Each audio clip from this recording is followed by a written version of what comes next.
In this garden, there was a pumpkin patch, and all the pumpkins were fresh and healthy. However, hidden among them was an ugly little pumpkin. It was mocked and bullied by other pumpkins, making it very sad.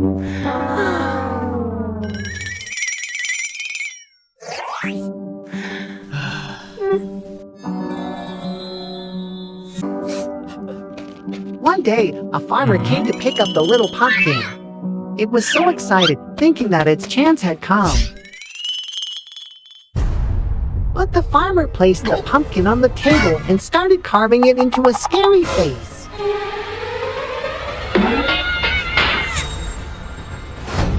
Finally, he placed it in front of the door.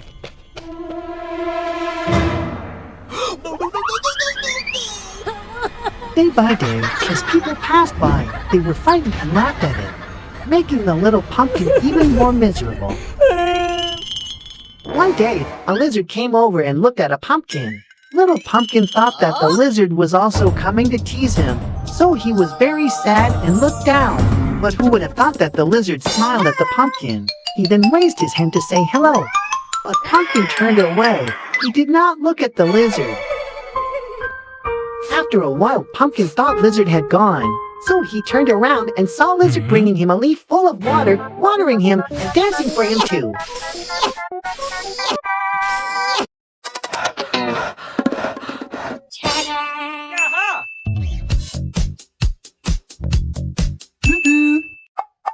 Suddenly, Pumpkin smiled, and Lizard also smiled with him. From then on, the two became friends.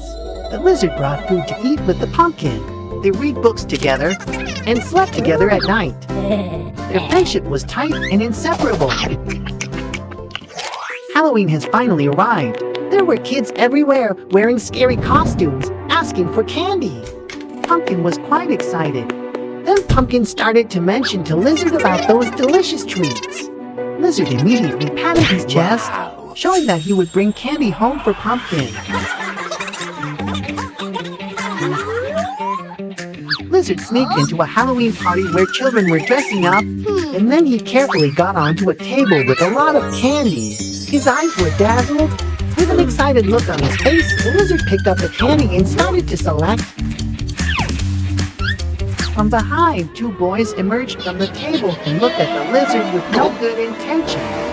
Lizard trembled. He took the candy and jumped off the table. Lizard started to run, with two boys chasing after him ferociously. The two boys got closer and closer. Lizard was running in panic, holding the candy like a treasure. The scene changes to black. The sound of punches and kicks. Little Pumpkin was still in front of the house waiting. He was happily smiling to himself, thinking about the candy he was about to get. Then suddenly he saw the tattered lizard crawling back. Pumpkin worriedly asked. Lizard took out the candy he risked his life to protect. Pumpkin looked at the candy, and his eyes started to tear up. He accepted the candy from Lizard. Lizard smiled at Pumpkin and said, "I'm tired now. I'll go to sleep first." He dropped his head and passed away. Pumpkin started to shake Lizard. The shaking gradually became stronger, but Lizard still did not wake up. He cried in pain. A character appeared in front of Pumpkin. That was Dr. Red. Pumpkin looked at the professor. He cried and begged Dr. Red to help him. And then Orange is here. It turns out Orange was really miserable in the past. Maybe that's why Orange is so mean. He was bullied so horribly. Even so, it's not right for him to steal candy. He can still join us. And why did he steal the candy? Does anybody know? Maybe he doesn't want to eat with us.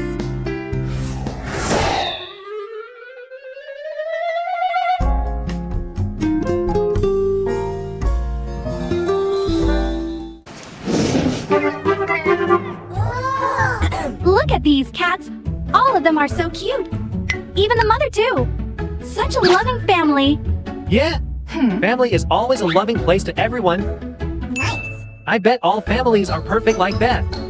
Yeah, perfect. Just like the alphabet, but without me. Family is the best place to go to anyway. TV then just ran out crying. Did anyone do anything to him? No. Let me go figure that out.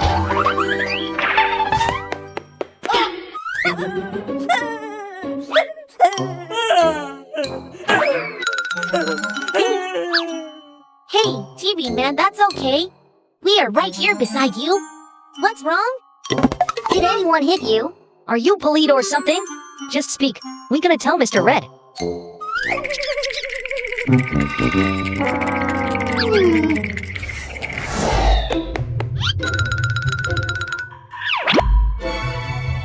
Really? Thank you, my buddies. You wanna share something? You know, too. To be really, a little bit. You can tell us everything.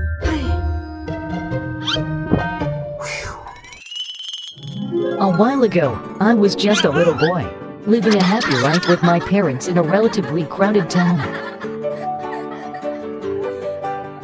On my 10th birthday, I was given a brand new TV which I loved.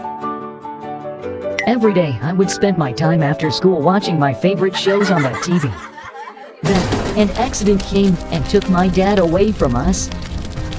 I got really upset, but that was nothing compared to the devastation that came to my mother.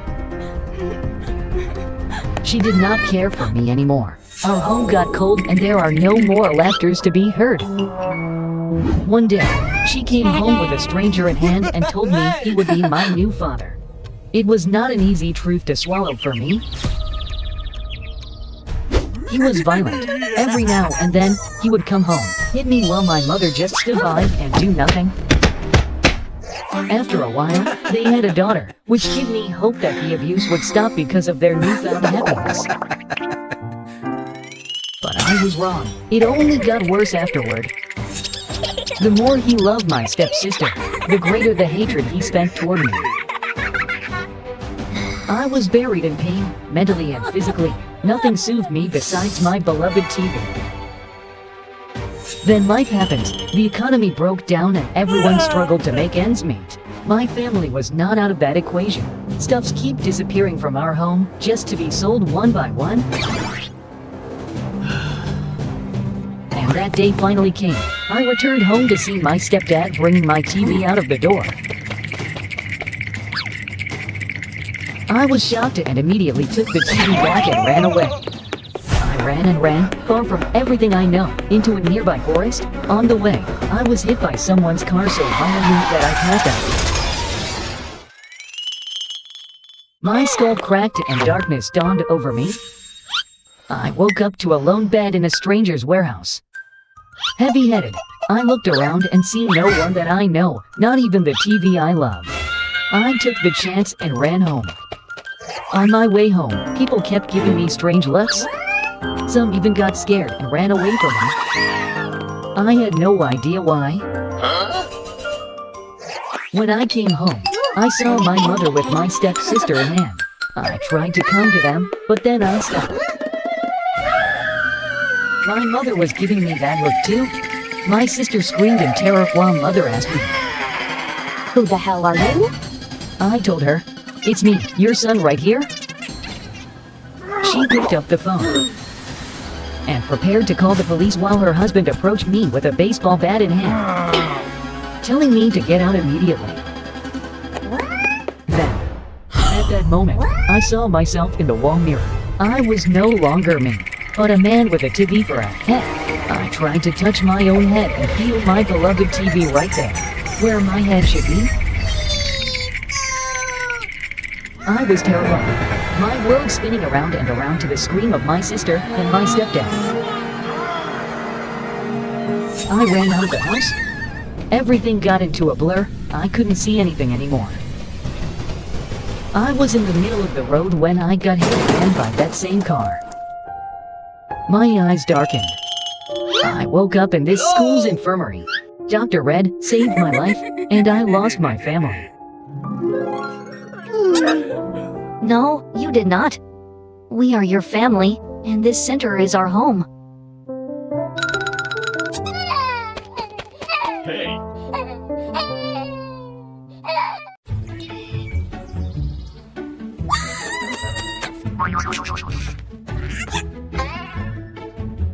Hey, why are you so scared? It's just a pizza delivery guy. You have no idea. There is something awful about him. He creeps me out. Awful what? I mean, it's awfully sunny today, isn't it? Oh, Isn't it Freddy, the little bear? Are you still crying every night missing your dad? He would have no idea with all those pizzas around.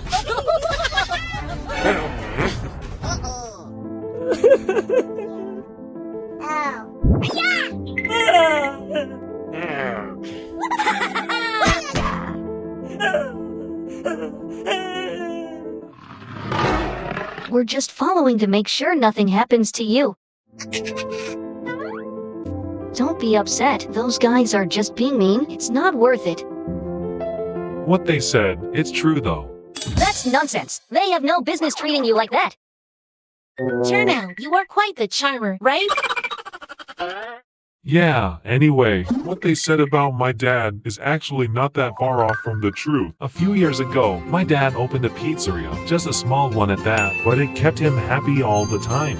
That was his dream to have his own pizza place, so he did it with all his heart. The restaurant was always crowded, and I got to help him every now and then. Things were going well.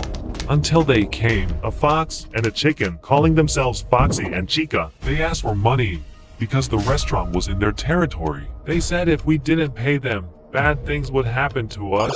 Of course my dad did not agree and gave them nothing. They left. The following days, we had fewer and fewer customers, which baffles my dad. He said, those guys must have done something. He got outside and saw the two of them chasing our guests away with violence.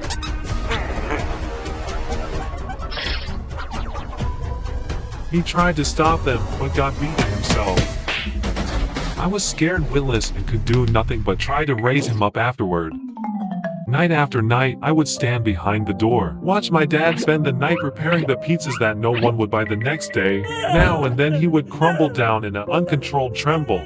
I felt that in me too.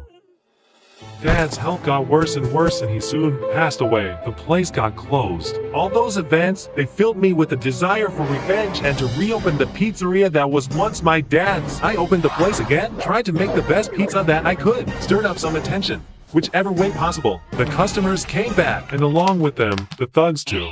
Business was slow. I did not have enough money for the monthly payroll for the thugs. They beat me and sabotaged the place again. I spent the night lying on the floor, crying and missing my dad. The next days, people started posting about how my store was haunted. Rumors started to spread, and to my surprise, people loved it. They loved the style and the story. The pizzeria got better and better. The thugs came back too, but this time, I had a genius idea. They entered the place at night, seeing nothing but me, my dad's costume, hovering in the dark. They was terrified and never came back again. I did it. I fulfilled my dad's wishes. I still miss him every night. He would be so proud of the restaurant if he can see it now. I need to give Orange a lesson. What do you think you can even do? Let's report this to Mr. Red instead. He would know what to do. I heard all of that and would definitely handle those two. But first of all, I love your pizza. Bring your pizzas here every day. This would be a contract between us. Really, Professor? I thought you were terrified of pizza already. Nah, it's my thing now.